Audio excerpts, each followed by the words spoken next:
Average person who doesn't work out, doesn't know how to push his body, doesn't do this. Right. That's not us. It's not a sprint. It's a grind. You got to do it day in and day out and keep getting wins. That was my deal. I would have got it. Smile, dial, and make a pile. Okay, that's my slogan. There's a million of them. Only a few people succeed at a high level. Hey everybody, Mark McKenna. Welcome to episode number 12 of The Real Hustle. I am super excited today. Mike Quick, local Philadelphia legend, is here to join us, and good friend. Hey Mike, thanks for joining us today. Appreciate it. What's this show called? It's called The Real Hustle. So let me start with the questions. Okay. How'd you get a name like The Real Hustle? Well, I'm in real estate. I hustle all the time. Oh. Okay, you I'm know the loving it. drill. So, I'm a 24/7 grind guy. And so what we do is we bring people in who are success stories, motivational people, Yeah. to tell us their situation.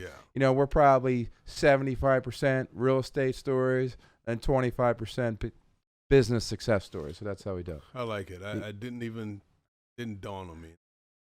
That's perfect. I like that name. Appreciate it. Well done. So, I don't know if people notice, all our followers that we have out there, we're pretty legit now. We got some cool microphones. We got high-end guests. Yeah. So, today's talk, Mike took some time after camp to come over here and spend some time with us. So we really, really appreciate that. So, Mike and I have somewhat of, a bond together because we both played at Fork Union Military Academy. And who was our we coach? traveled some of the same streets. Yes. Red Pulliam. Colonel Red Pulliam was our coach. And I Yep. have to tell you, I never told you this, but I remember going down and look in the locker room and seeing that list of all the NFL players. Mm-hmm. And there was a big number 82. I'm like, man. And I was thinking about that this morning. I was getting ready. I'm like, in 1987, I'm sitting in the hallways of Fork Union looking at an NFL player. And here are the guys in my basement hanging out for a podcast. How about And that? is actually a good friend. I pick up the phone and call Mike. Boom, 2 seconds. Give me a call. That's the kind of quality person that he is. So, we talked about, I think everybody knows what an unbelievable athlete you were. NC State, right? Yep. After Fork Union, I went to NC State. And you were from North Carolina? Originally from North Carolina. When all of the big schools came around, because I really didn't spend the time that I should have in class when I was a kid in high school. I didn't have all the eligibility required to go to all the big schools. Sounds familiar. Yep. So my high school football coach said, I think you should take a year and get your act together. Mm-hmm. And he suggested Fork Union Military Academy.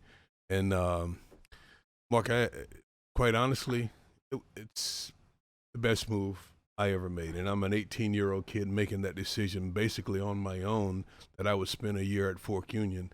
And that year made the difference in my direction. And my whole trajectory changed after that year at Fork Union. It's an amazing experience because when you get to college, you have Yeah. such an advantage over everybody. That's so true. You're not homesick. You just went through a year of, hey, this is no joke. Yeah. Okay, you're not going out on weekends. You're not partying. That's you're right. You're buffing the floors with bowling alley wax every day.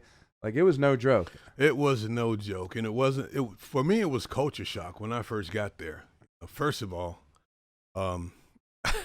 there's so many things that shocked me when I got there, but the fact that I wasn't going to be around my family for the first time. I'm in the middle of nowhere because they got you out in this place and you're captive. Correct. You're in the middle of nowhere. It's hard to get to anywhere. Mm-hmm. I remember trying to leave at night, but you walk for an hour before you get to You any get lost. light. There's not a street light. Yeah, out there's there. no light. But I got over it, and it was really, really beneficial. Academically, Mm-hmm. I had, they had what they called CQ, close quarters. Every Is night. that what it was called? Yep, Close 7 to 9:15. Yeah, and you had to sit in there, and you got these lieutenants and everyone looking over your shoulder to make sure you're doing your work. So it was really the first time I applied myself as a student. And that gave you confidence because you're like, well, I didn't even know what an honor roll was until Correct. I'm on the honor roll in this dean's list. I'll never forget a guy. In high school, I was free spirited, and someone said couldn't figure out an answer. Someone goes, "Go ask McKenna. He's really smart." I was like, "Wow, I never heard that before." That's Yeah, great. yeah. So it was really what I needed at the time. Tells you a lot about yourself. So, and you get through that. You get drafted by the Eagles. You have a great. You started playing with Jaws. You get done with Jaws. Randall comes in. Yep. What was your career? 8 years? 9 years. 9 years? Okay. Yes. Kind of hampered by some knee injuries with the vet turf. Yep. Kind of cut your career. And I always say this to everybody. I'm sure you've heard it a million times. If your career was longer, you're a Hall of Famer. I think you're right. I think, I agree with that because, some of the things you did with that offense you ran when Buddy was the coach was quite amazing. Well, and not my entire career was in Philadelphia. Kind of a rarity now for a guy to spend his entire my whole 9 years. Philadelphia was great. Jaworski, when I first came into the league, and guys like Jaws, Wilbert Montgomery, Harold Carmichael, they were in the locker room, and they were great mentors for me. So that was really helpful for me in making that transition. So everybody thinks NFL player, millions of dollars. Yeah. So your last year of your contract, if you don't mind, what was your salary for the year? I made 1.3. 1.3 my last year. Okay. Yeah. So guys, listen, and guys today that were, and it's at that time it was a lot of money. It was big money, and then in today's money, it's not even. It's peanuts. Yeah. Because a guy with my ability back then probably makes $20 million a year to play football with guaranteed $100 million contracts. Yes. If they got hurt the first day, they're guaranteed $100 They're still million. guaranteed money. All right, so that's kind of where this next part of I always look at Mike as a great story. So gets done, was a career football player, had a great career, saved some money, and this is the part that I'm interested in. Like, what was your first thought when you were done playing football? Like, were you like, all right, what am I going to do? Where am I going to go at a job that's going to pay me the same kind of money I made in the NFL? I don't think you even think that way because that's not going to happen. One of the things about me, I always loved to play, but I always had other things going on. I always tried to do things outside of football. And even now as a broadcaster, and it's a great gig, and I've been doing that for now 25 years. But is that long already? Yeah. Oh, my God. Yeah. But even outside of that, I try to have other things going on. I don't want to be just I was never, in my mind, just a football player. Yeah, I was defined. I played football, a man who played football. So, yeah, I'm a football player. But I always tried to have other things that so that I wouldn't, at least for me, I'm not defined by just being a football player. Don't you think that was a little different for guys in your era? Like, it seemed like a lot of guys back then were just played sports and then waited for something to happen. Like, guys today, I think NFL players today are so business oriented. Everything's they're all over the place. They got a lot of things going on. A lot of now. things going compared to back then. Yeah, you're exactly right. But I think going into the league, I had heard too many stories about guys who got a chance to play and ended up broke, and I just refused to be that guy. That's awesome. So I tried different things even while I was playing, and you have a long off season when you don't have to be around the complex when you should and can do other things. There's a lot of time. So I got involved in the other things in the off season, and some of the things led to businesses that I got involved in post my football career. So with that being said, everybody always knows the success stories. So I'm going to ask you two questions. A lot of failures. What's your greatest success after sports, and what's your your biggest failure that you thought you had? I love how that one, that giggle. That means, yeah. Greatest success. Man, I think I raised two unbelievable young men. It's awesome. That's a great. My twin boys, they're 31 now, and I poured a lot of time into those guys, and not out of any type of labor or felt like it was just what I enjoyed doing. I loved being a father and being with my kids, and I really believe that more than anything else, that satisfied me. Yeah, More than anything else that I've done. I know Ronson very well. Yeah. And I could tell you, he's like a solid guy. Yeah. Like just Yeah. the kind of person you owe. I don't know your other son. Stephen, yeah. Yeah, A lot of people don't know Stephen, but Ronson's in the business community Correct. here, so a lot of people know him. Stephen's in New York now, but just a good man. That's awesome. And I feel really good about.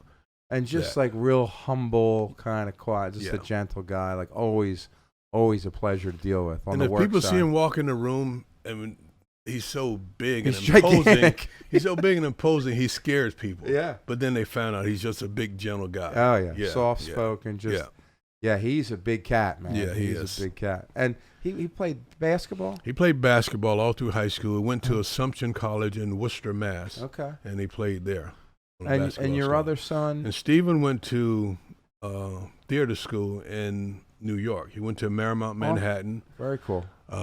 Came back to Philly for a little while, and now he's back in New York. Back in New York. Yeah. Okay, that's great. Yeah. So that's what it's all about. Like To me, that's what it's about. I mean, agree. I got other things that are on the resume, but they're just things. But when you are responsible for people and you feel good about the way they turned out, that to me is very rewarding. And most successful people that are out there, it's part of being well-rounded. Like you gotta spend time. Like that's how you're identified, in my opinion, Sure. through your close friends in your circle. Yeah. Everybody out there in the general public looks at the big things. Like this guy did a great job with his kids. Like my kids are the most important part of my life, along with my wife and my mother. They both are that, right?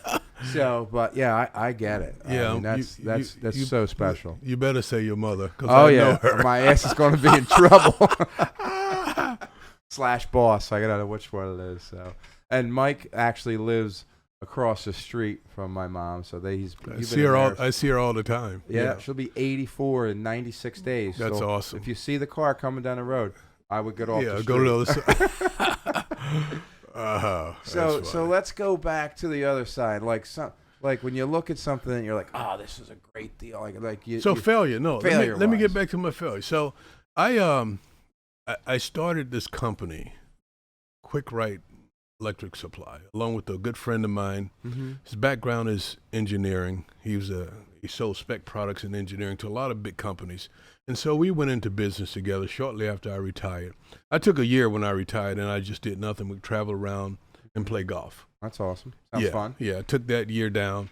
But then, knowing that I was going to do something, wanted to do something, I got into the distribution business. Financially, it was a failure. Mm-hmm. But the knowledge, the wisdom that I gained from that experience, it's something that I feel has really helped me. But financially, we didn't do well at all. You got beat up, but you learned I got so a much. very valuable education. Yeah, I know a lot of people. Some people in this room can attest for that. So It happens. And things that you'll say, all right, I'll never do this again, or this is something. If I had the chance to do it again, I'm going in this direction. Yeah, and you learn that everybody that looks and smiles, they're not for you. They're not. People will shake your hand and they'll get you to sign their autographs, but at the same time, they're trying to cut your throat in business. People don't tell you everything, all the truth. All the time. Yeah, exactly. That's unbelievable. That's so surprising. So I didn't know a whole lot about the industry, but I learned a lot about people working in that industry. Yes. And reading people and know what to do and know how much. Everything's half true that comes out of their mouth. Yeah, and you're wasting my time. Don't waste my time. I don't have a lot of that. Mm-hmm. We never know how much of that we have. Don't waste my time. So that was 1989, 90? No, 90 91 I retired. Okay. I retired July 1991. 90 was the last season that I actually played. Okay. The 90 season. And then, so you took a year off, so like 92, 93. So 93 is when I went into business. Yes. And that was, the economy was kind of iffy. Yeah, it was kind of flat. It was just okay. Sitting around doing nothing. So you get through that venture and you're like, all right, let's try something else. Yeah. And you stayed self-employed? So, well, I was very fortunate. Let me go back a little bit. I set up something, and I didn't even know what I was doing at the time. It's funny how now they ask me to share a lot of my story, financial success story, with young players. When I first got a contract that was going to pay me $1 million, and I'll never forget it because there were 3 players. It was Jerry Rice, Al Toon, and myself. We were the first receivers to get, I'm almost certain of this, get $1 million a year contracts. And I'm thinking, I have no idea what to do with $1 million. I don't know jack about how to manage this kind of money. So I wouldn't take the money. I told them what I wanted them to do was put the money in some kind of, I didn't even understand what I was doing. What I ended up doing was setting up an annuity. Okay. And I put that money and then another clump of money into an annuity that ended up paying me 6-figure money for 30 years post my retirement. Yeah, that sounds like a good deal. Sounds Yeah. like Barry Bonds or Barry Bonds So, deal. but I didn't even know what I was doing. But Yeah. the fact that I knew what I needed to live off of, I knew that if I had a couple $100,000, I'm fine. I'm not a spend crazy guy. I just know that if I've got $250,000 a year to live off of, that's more than enough. The rest of this money, let's put it in something so that when I'm retired from football, that I have money coming in. Didn't know anything, didn't know what an annuity was, but just made a great decision at that time. I made a great decision. We created an annuity. They paid me 12% interest on the money. Wow. Yes. Yeah. They still around? So, but I was in a great position because I could negotiate because they needed my services as a football player. Gotcha. So they paid me 12% interest on the money. So what ended up happening was they paid me, and I did this twice, 2 big lumps of money, and they ended up paying me $100-something thousand for 30 years. 30 years. Wow. So Anybody I didn't else? have. So when I retired from the game, it wasn't like I had to go out and get a job. Gotcha. I had a big cushion, so I could take some chances. I could do Margin some for things. error there. I had a lot of margin for error, and also I cashed in on I had a Lords of London contract on my body if anything failed. Okay, that's interesting. That would keep me from playing. I never heard of that. That's awesome. That Lords of London would pay me, so cashed in on my Lords of London contract because my knee kept me from furthering my career. So I take that money, and it's cash-free money, and I'm able to do some things with that money. So that's part of the reason why I gambled in that industry with the electrical. So who gave you commodities. advice for the Lloyd's of London policy? That's interesting. I had one every year, just because. Do most players do that? I think most players do That's now. awesome. Yeah, most players do now. That's And that was so. Always, when I'm in a position, I'm looking at the next position. It's like playing chess. It's like looking at the next move, and not that move, but the move over. I was always, and I think that way. I've always been that way. It's funny you say that because I heard a guy talk about, who was actually a real estate, someone about building your team. He's like, as a leader, do you want to drive the ship, or do you want to stand up in the top and overlook and navigate where you're going? So what's leadership and the direction your life's going? And that's exactly, you're like 3 steps ahead because you're not waiting, you're not reacting to the situation. Not at all. That's awesome. Even where I am today. Yeah. So I've been in the booth for a long time, but at some point, we all have an expiration date. Merrill doesn't. At some point, they're going to say, okay, we're going to do something different. And I'm going to say, thank you very much. I really enjoyed every moment of it. And thank you very much. And some of these other things that I'm cultivating now, I'll just step off into that. So let's go back to when you got the job with the Eagles.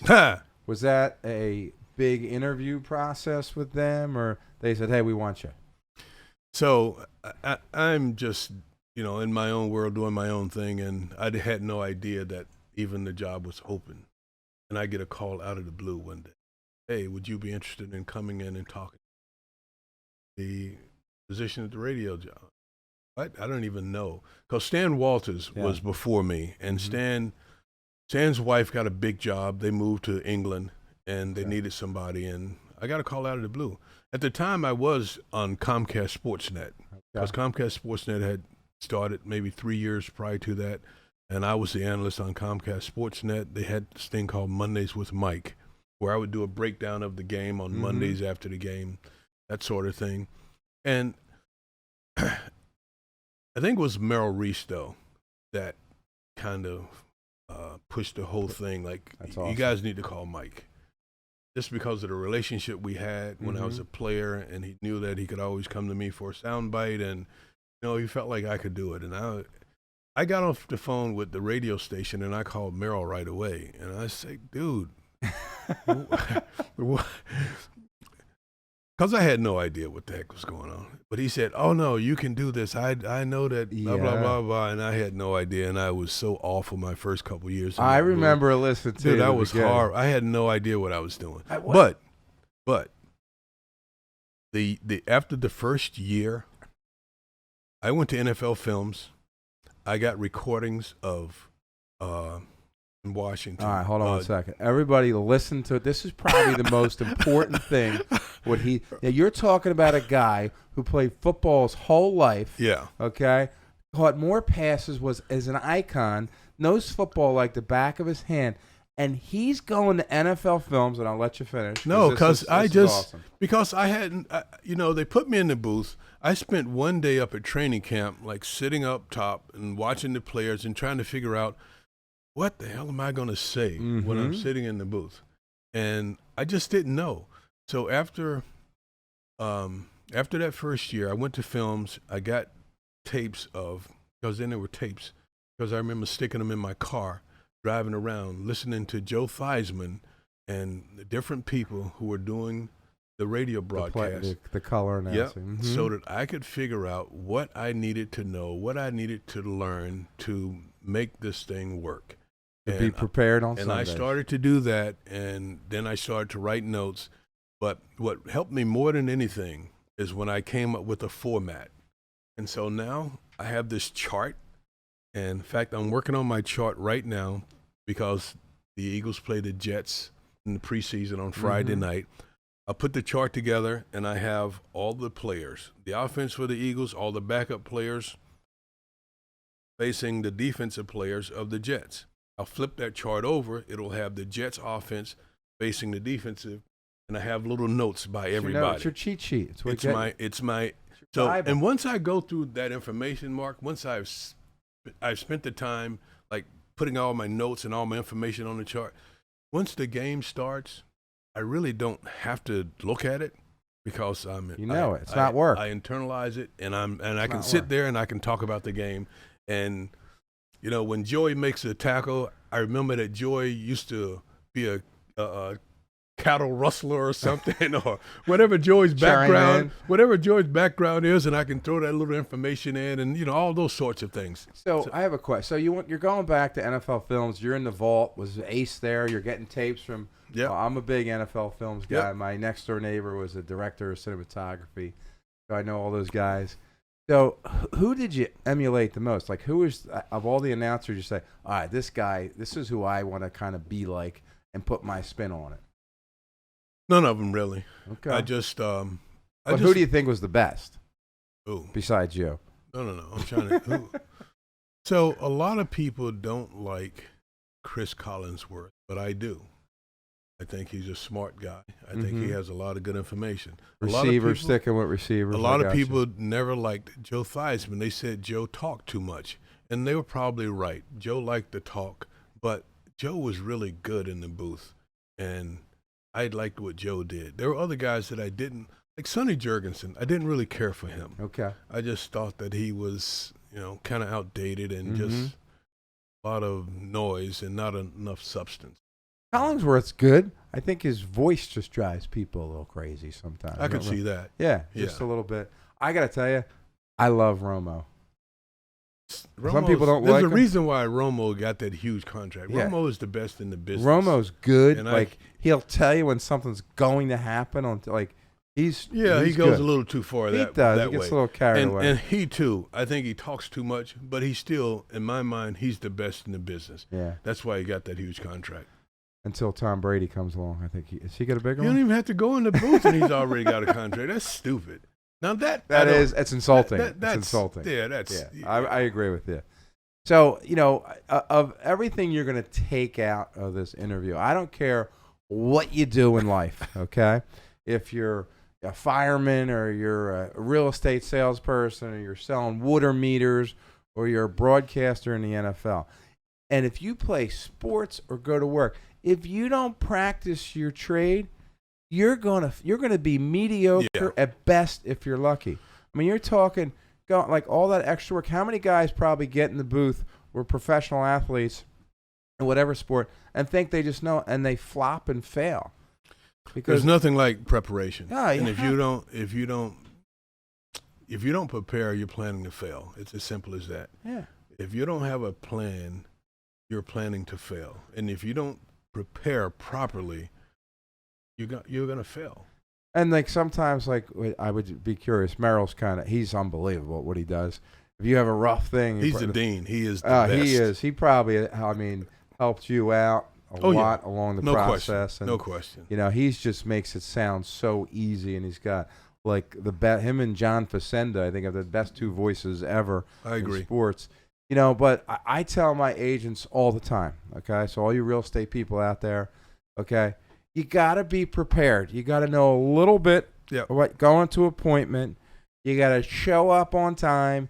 You got to have high energy, okay? And you got to make people feel like you're involved in the train. Like I'm sure there's games that you went out to and you weren't on, but you got to fake it for 3.5, 4 hours, right? How many fake it till you make it. Fake it till you make it. I mean, that's the whole thing. Let me tell you what. That's the hardest thing about preseason. You said to me when we first sat down that you don't like preseason That football. Was off the mic, yeah. Yeah, that was I off don't the mic. Like you said preseason. you don't like. So I get that because preseason is hard, and sometimes in preseason I have no energy for what I'm watching, but I'll have to stand up, drink some Pepsi or something just to energize me, just so I can give our listening audience what they need. Yeah, well, I mean, preseason, after the first two series, you're like, oh. Yeah, okay, and most people turn off anyway, but exactly. for the 10 people that are still watching, because somebody that they know or a relative is playing, and it's probably going to be their last week playing anyway, I got to give them something. Yeah, I mean, it's always you got to be dialed in. Yeah. Again, I don't care what it is you do for your life. You always got, and I always say that, in my opinion, and I'm a former athlete, athletes have a little advantage because they always know, and when they played a sport, I don't care what sport it is, the more you practice, the more you visualize things, the easier it becomes.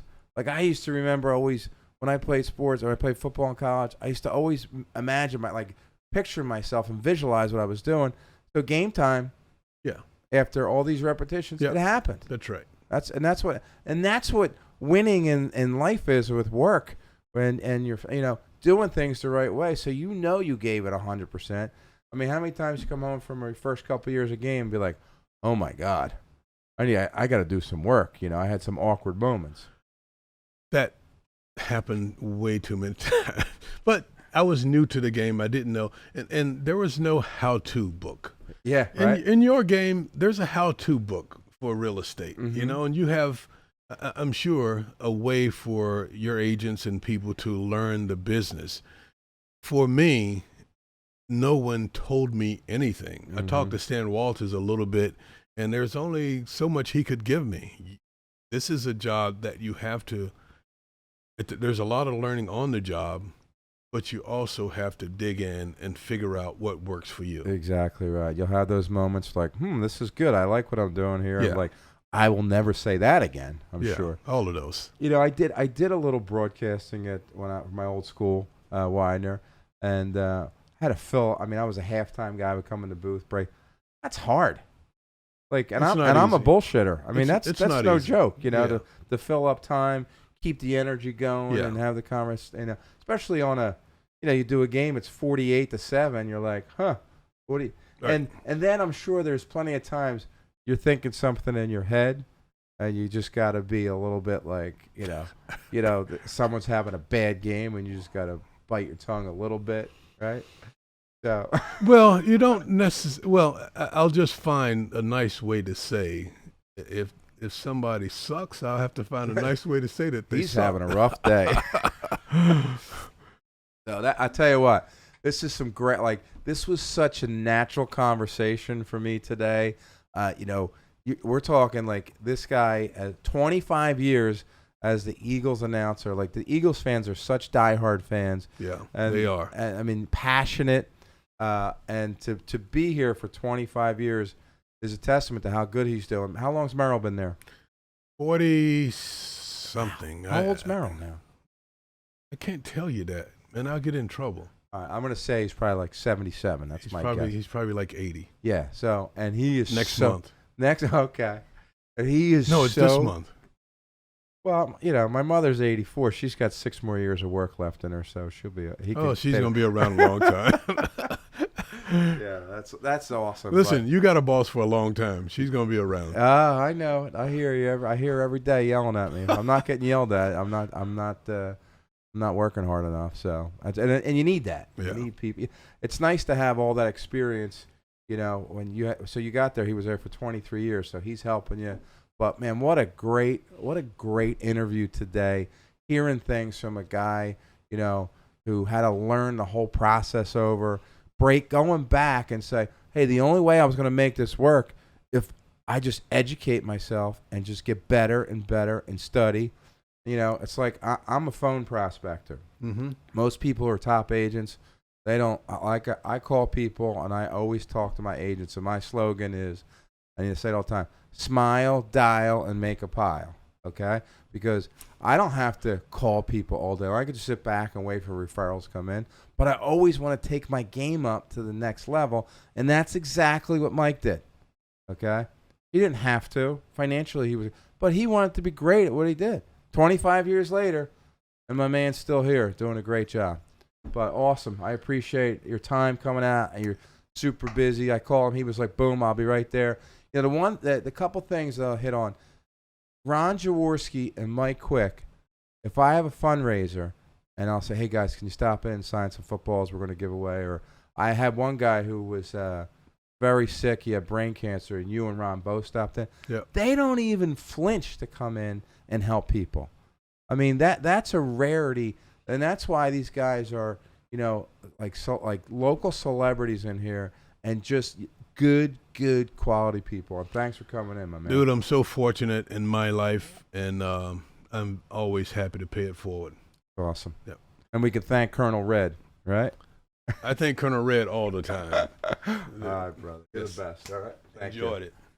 Hey, everybody. Mark McKenna. Thanks for tuning in to episode 12 of The Real Hustle with Mike Quick. Go get a win out there this week, and God bless.